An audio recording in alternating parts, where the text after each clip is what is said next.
This video is brought to you by Dr. Kristen R. Bromley's Guitar Method Book Series and Online Music Academy.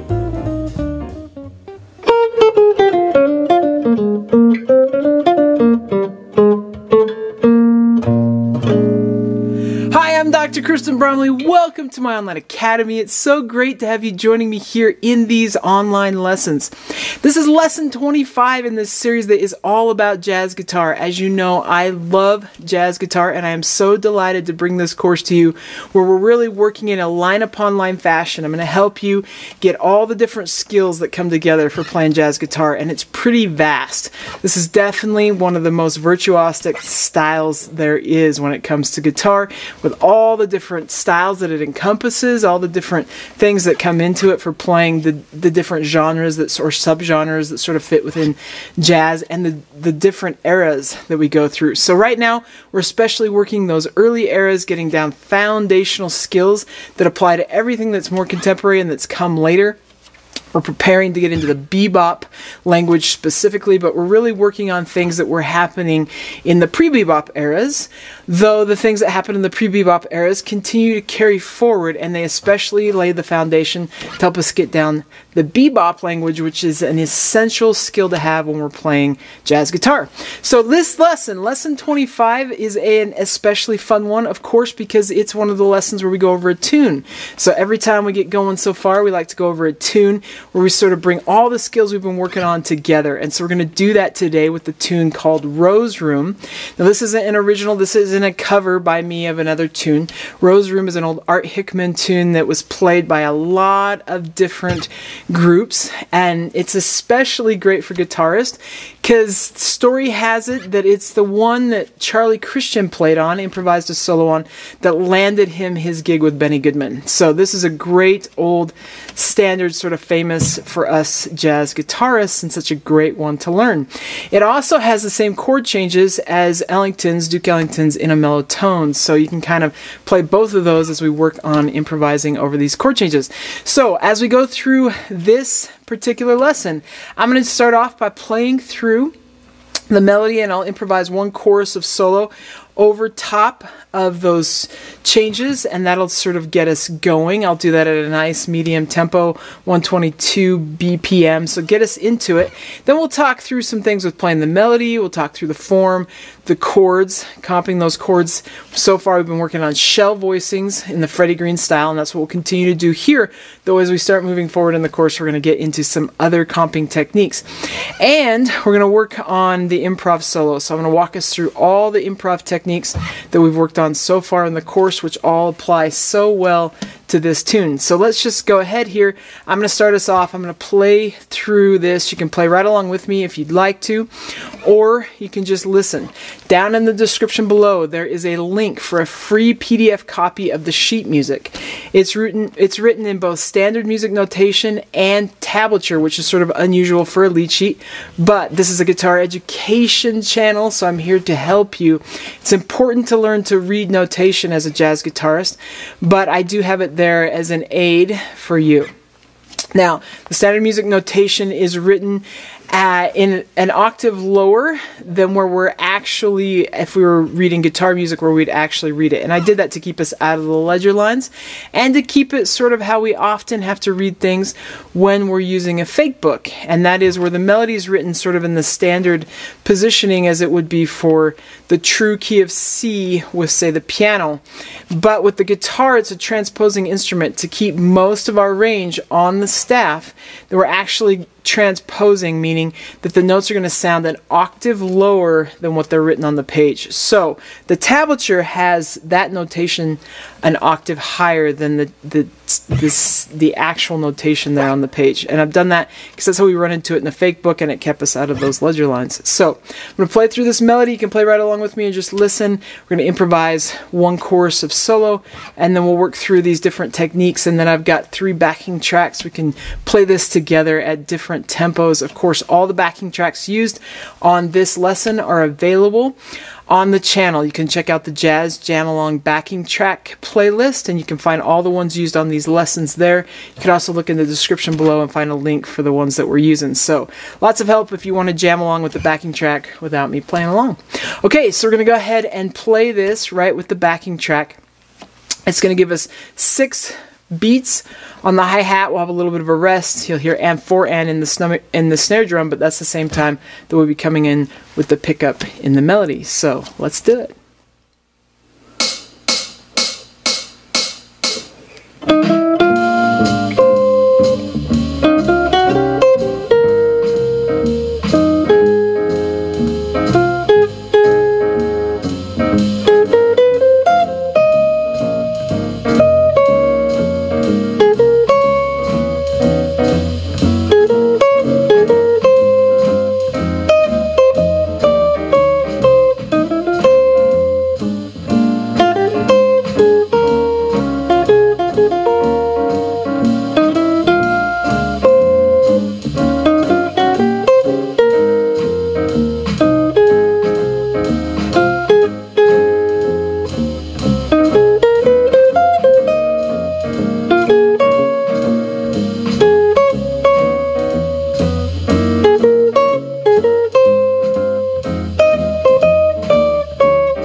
Okay, let's dive in on this tune. It's such a great tune. I love this tune. So, first of all, with the melody, the first thing I want to mention is just the formal structure. As we've been learning in the course, we're going to identify that formal structure by the number of bars there are in the repeated section. So it goes over and over. So we've got 32 bars with this tune. So it's a 32-bar tune, and we know with these longer forms that we can further identify them by sort of how the melody and chord progressions work, and we can find usually repeated sections. So we've had an AABA tune before. We've had sort of this A, B, A, C, or A prime kind of thing before. This one right here has sort of an A prime, and the reason I say that is if we look at the first 16 bars, they're really similar, almost identical to the second 16 bars. So we can just look at this as an A prime in that 16-bar fashion. I think that's the easiest way, rather than trying to break it down into 8-bar sections. Some tunes break down into 8-bar sections much easier. Of course, if we were looking at a blues or something, we know that those 12-bar and 16-bar forms we usually don't further subdivide the sections within them, but these longer forms we do. So with this one, I would just go with A prime personally. Now, I've played the melody for you. With Rose Room, it's played a lot of different ways. This is a super old standard. A lot of people really personalize it, and you're welcome to personalize it. I just put down in this lead sheet sort of a way that I think captures some of my favorite parts of the melody and has a little bit of embellishment here and there, which makes it a really great way to play it.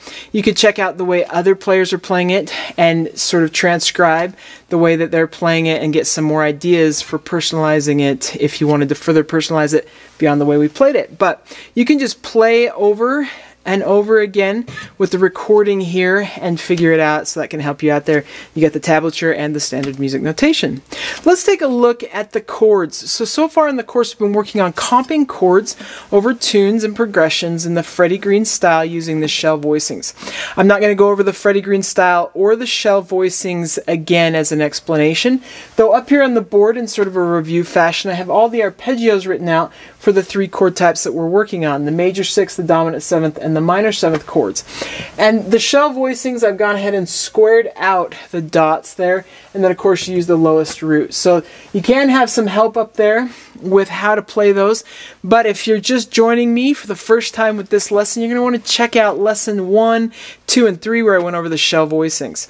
We're working shell voicings here, so we move forward in the course we're going to start learning some other types of voicings and other ways that we comp chords in the jazz style, but we're doing the shell voicings in that Freddie Green style because it's really classic, it works really well with this tune. So we're just going to do those 4 bars, or 4 strums to the bar, and we'll get that Freddie Green style happening. I'm going to play it so you can play right along with me and sort of intuitively pick up that sound. So let's go ahead here and we'll play through it at a couple different tempos. So I'm going to 1, 2, I want to. We start with the B flat 7 to E flat 7 to A flat 6.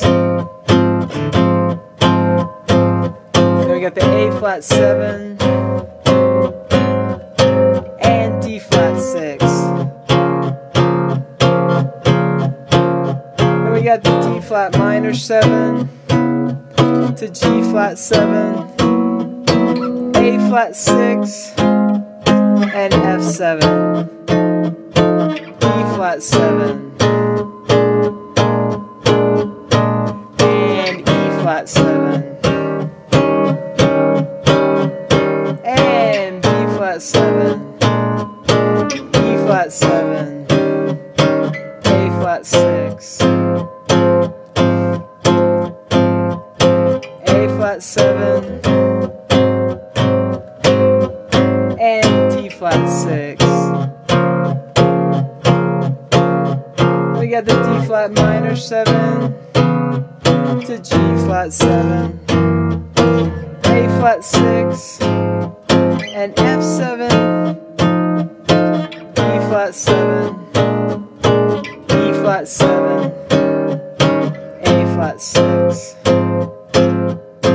There's a little turnaround chord there in parentheses to take us back to the top. If we were ending this tune, we would want to stay on that A flat 6 for 2 measures, for the full 2 measures, and not play the F7. That chord pulls us back to the B flat 7. So, couple things. With this one, it's pretty much self-explanatory which of the voicings you're going to use, because we like to stick sort of to the central part of the fretboard as much as we can, not play super high, not play super low. But there are a couple places in this where we have some options, and that comes in on that 3rd line where we go to D flat minor 7. One time I went up high. So the first half of the tune I went up high and caught that D flat minor 7 that's sitting there with that root at the 9th fret on that 6th string, and then went to the G flat 7, the A flat 6, and then to the F7. The second time, so on the 2nd page, the 3rd line, I took the D flat minor 7 down below the G flat 7, the A flat 6, and then jumped up to that F7. So you have a couple different options as you're doing it, and you can just work on both or decide which one you really like. So with that Freddie Green, we want to speed it up and slow it down. This time as I go through, I'm not going to actually say the names of the chords, but I'm going to play a little slower one time through because the feel happens just a little bit differently as we're playing at these different tempos, and then I'll play it faster. So you got 1, 2, I want to, ready, and...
we weren't repeating it, I just stayed on the A flat 6, but if we were repeating it, we'd use that F7. Okay, I'm going to take it faster now. So you got 1, a 2, a 1, 2, ready, and...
So there's the chords, and it's great to work on comping those chords with those shell voicings in that Freddie Green style with this tune. Such a great progression, and in the era that sort of thing is used a lot in.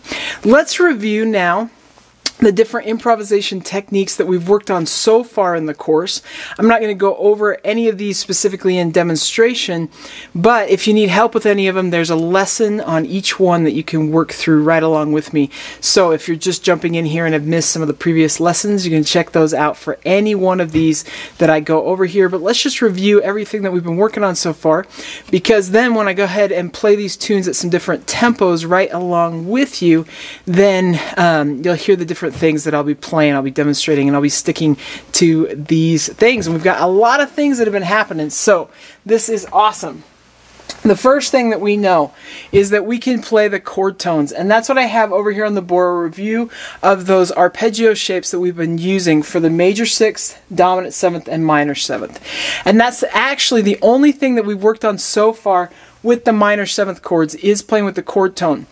The chord tones, there's more than one, there's 4, and then we get the different octaves. So with the chord tones, and with that minor 7th, I have written up here the shape for the arpeggio. This is the only one where the arpeggio doesn't contain all the notes of the actual shell voicing. This is the only one where it's different. So I've got the shell voicing here where you've got to reach down, that's why it's in parentheses, and then you get the whole thing there in review as far as the improv goes.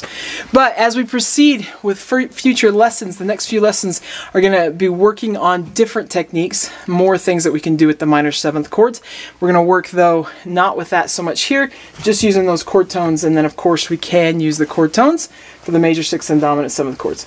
We've also learned with the major 6th and dominant 7th chords how we can do that flatted third to the natural third sound. Done a lot with that. We've also worked on the enclosure of the 4 flat 3 3, and I'm just doing this with a B flat 7 chord. So we've worked that 4 flat 3 to the 3 sound in that enclosure. We've also looked at adding the 2 or the 9th, both as a chord tone and as like a passing tone. So you can use it as a passing tone between the 3rd and the root. You can have some sort of thing like, or we can use it and arpeggiate to it like it's a chord tone. And just sit on it like it's a chord tone. So we can use that 9th pretty easily.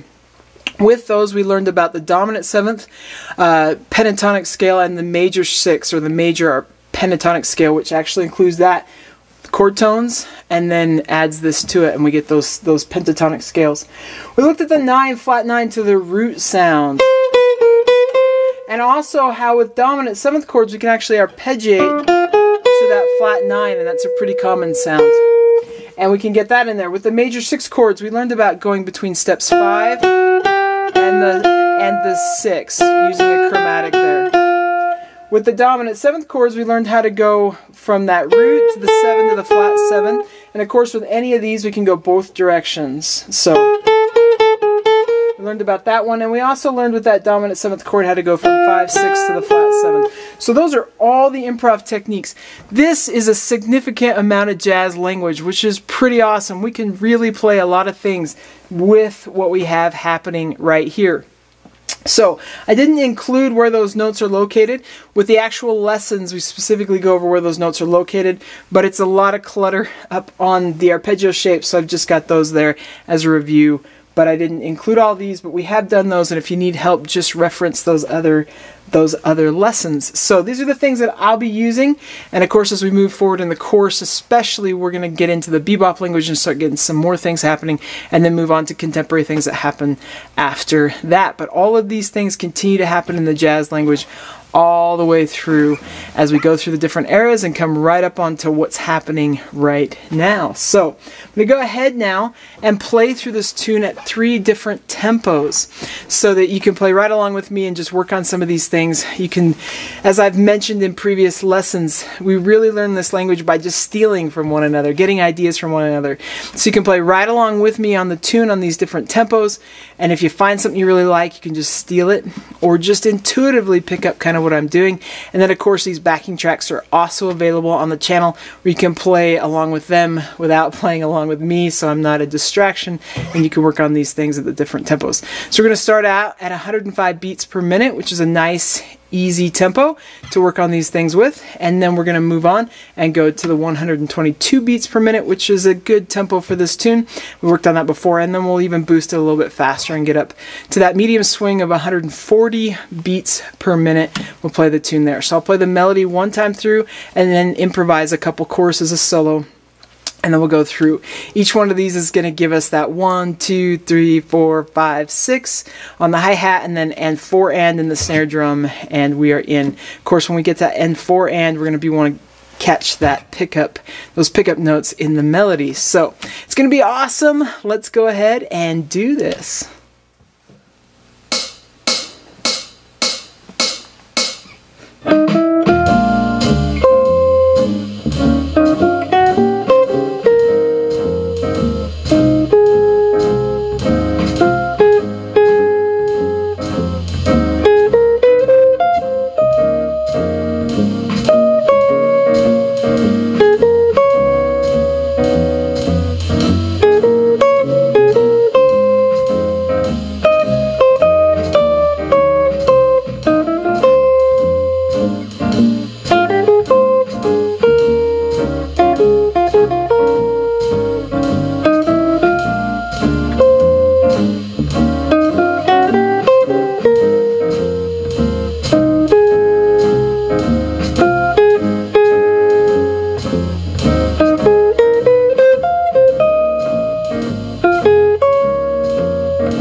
Okay, and with that, we have completed another lesson. I hope you got some great ideas, had some fun playing with that. We'll enjoy playing over this tune and working on all these things that we've been working on.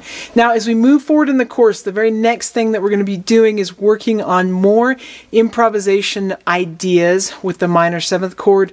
And then after we've done a little bit with that, we'll work on a tune that really has a lot of minor seventh chords in it, so we can really work on those ideas.